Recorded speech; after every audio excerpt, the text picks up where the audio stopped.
My name is Rolland Lunga. Most people know me as Kheda in my comedy circles. I'm not only a comedian, I'm a filmmaker, producer, director, a writer, and I also do activism for climate change and renewable energy. Number one, musha zvauri kutsva ngatimboita sei ngatimbodzimira ichi ngatimbodzimirai moto. Pamwe pangu it's to see moving systems, active systems, systems anoshanda, if I must say, because apana chinhu chinondirwadza sokuti there are some things we should just move. I'm sure unongoona time inongofamba mafambiro ainoita inogona kuva iri 12 o'clock ezvinezvi 5 pazinofanira kukwana kuti 5 o'clock. So that's the same aspiration yandinayo. Kana chiri chitima chokubva kubulawayo ngachibva kubulawayo chichiita se chichisvika maharare.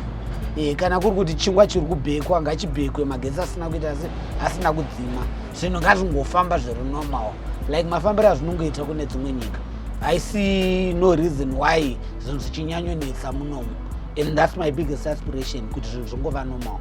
Sa corruption ka riri word racho riri broad one, and I see corruption yokuti tingataura corruption yekuma top officials chete ka corruption even chiro inotangira patiri isusu, because we've become so cultured munyaya dzecorruption yokuti zvakutotinetsa kuti tiseparate. Unogona kusada kumira queue yezupco because unenge uchiticonducta shamwari yangu icorruption iyoyo. And even wacho ari kumusoro anenge achiti because pamwe ndiri mukuru ndogona kumbotorawo ma-thousands aya, but iri mari yeeducation inofanira kunodzidzisa vamwe vana. Pari pacorruption inondirwadza, but I would really wish we would have more information on what is corruption so that people know, because each and every day everyone is corrupt in Zimbabwe.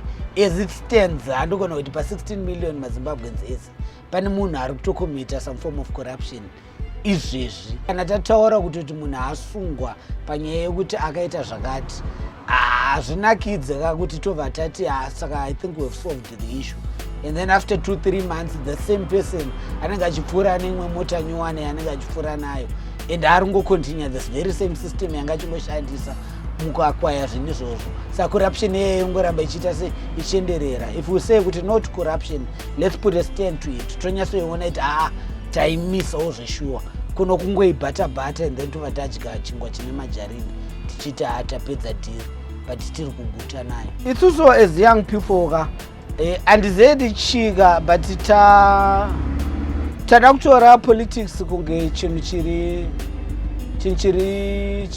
hostile, chekuti isusu hatifaniri kuva nesei, hatifaniri kuva paforefront. Tinopiwa tumadepartment tusina basa tokugadzira maflyer, tumadepartment tokutukana pasocial media, tokupindurana pasocial media, but hatisvikiswa pamadepartment okuti ava pavari kubva ndisi tinenge taipapo. And zvinhu zvinondirwadza inini, not only as a youth neniwo, but as munhuwo ari kuziva kuti in the future I'll always be here, because we are facing a situation yokuti vamwe pavanodonha o pavanobva o pavanoresigna vanenge vasina kuguruma the future yacho kuti iri kufanira kuita sei. And I feel kuti isusu as my youth it's high time we took a stand, and stand yedu is not yekufollowa blindly, because tikatarisa especially situation yemuZimbabwe politically nekuti tiri polarized, it's either uri uko or uko, and handigoni kutora 1+1 equals 2 yeuku ndiri uku, ndakufanira kutoita nharo kuti 3 way 1.5. Atina patinosangana pakati. Politically, I think it's high time as youths we set up what I can say with national interest agenda. Yongoti apa boys chero zvadi izvi ndezvenyika, we won't compromise. Poitawo zvimwe of course zvatinogona kuita sei zvatinogona kunetsana sokuti unodani uyu here kana uyu. So I believe kuti as youth we are not doing enough. Maybe vari kumusoro even have power yekuti vave vachitidzvanyirira in the form of mahabits amwe edu, because vamwe edu anenge agogarawo pabridge zuva rese akarohwawo nezvaakarwa nazvo. Ukamuudzawo kuti ngatimbofunga zvamangwana, iye patime iyo aringoti mbondipawo coin ndimbofunga zvezvinezvi, maybe hatina. So I just believe kuti we should do more. In my thinking, I believe there's no such thing as unemployment. And don't take me wrong, what I mean by that is most, if not, I hear statistics say more than 80% of Zimbabweans are unemployed. But everyone is earning something almost every day. So meaning somehow we're actually employed in something.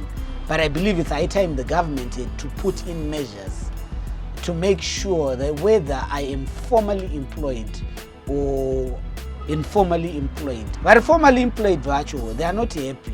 Ndo vamwe vari kutofuela po corruption. Because ezvinezvi munhu anenge achinzi mari yaari kutambira haikwane transport yake ye30 days. But at the same time uri kuona mwana iye ane mwana ari kuboarding, ane mota nyuwani, and then actori pamwe neumwe mukadzi asingazikanwe kumba.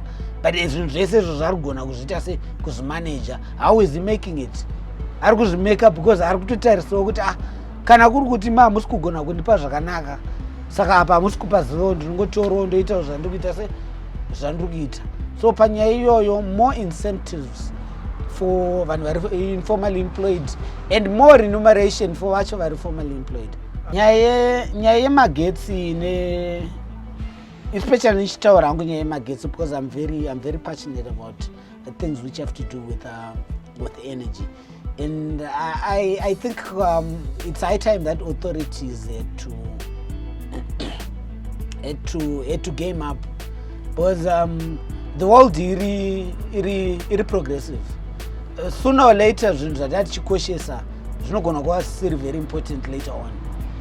Ezvinezvi authority pamwe iri kutipa magetsi very soon might not even be relevant, because hazvindibetsere kuti inini I wait 12 hours kuti ndizowana magetsi ekuchajisa foni yangu, of which pamwe basa rangu rinomirira magetsi, saka ndomira 12 hours kuti ndimirire izvozvo. Eventually I'm going to start looking for ways, and maways andichatanga kuita maways renewable energy. Ndichaisa chisola changu padeni, ndaisa chisola changu padeni handichabhadhari acho magetsi kuauthority kufanira kuva ine magetsi. Makutanga kunetsana neni futi kuti hausi kubhadhara magetsi uku, ufanira kuva nelicense pamwe yemagetsi, because ndasvandirira way yekuuya. Saka uchaona kuti iri mvura ndichatanga kuisa chibhorani padeni, mugodhi padeni, because authority yandakamirira kuti ndipe mvura yacho haisi kundiita sei, haisi kundipa mvura. Kana zviri kunetsa kuti the traditional way of giving us services zvanga muchiita before hazvichaite, then start innovating new ways. Iri zuva iri riri kupisa iri tinaro hobho, kana zvanetsa uyai muise masolar panel pamarata edu apa kana kuma-institution kwatinoshandira. If I had the chance to speak to the number one, I would actually say kuti number one, ngatimbomirai kudivhaidhana. Then tamira kudivhaidhana tombomira kuti hamana musha uri kutsva uyu, musha zvauri kutsva ngatimboita sei, ngatimbodzimirai moto. Tadzimira moto tobva tazoti ezvinezvoonai pane matsito aya, ngatimbobvisai matsito aya timbopolisha musha umboita sei, umbonaka. Nokuti hapana chinhu chinorwadza sokuti tinotravela kuenda kune dzimwe nyika, but unogona kusvika uchishaya kana 2-3 positive things that you can say about kwauri kubva, and then uchiona vamwe vachidai so uri kutarisa kuti tirikuita sei, tirikudai so. So I would say to Mr. Number One, have a look at this. Ngatimbomirai kumboti uyu ndouku kana kumbosvotesana, tombogara pasi tese tomboti ngatimboita kuti zvinhu zviite.